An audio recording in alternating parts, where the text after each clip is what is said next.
Red Arrows.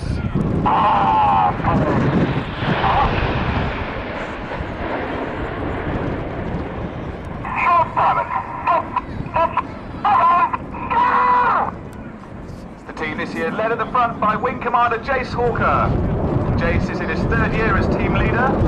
He formerly flew the Tornado GR1 and GR4, but he was also an instructor on the Tucano at RAF Linton-on-Ouse in England. Right. Now. Jace is a former synchro leader with the team. And in his free time, he's also a keen windsurfer and kite surfer.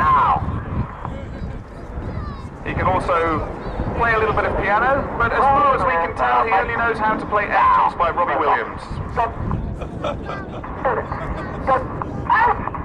Jace is calling the team into Phoenix formation now. It's our widest formation, some 100 meters between the two outside aircraft there.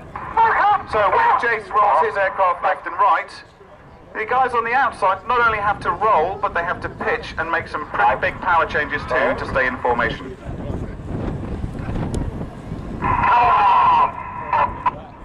As Jace calls for red, white and blue colours to come on, ladies and gentlemen, the Phoenix Band.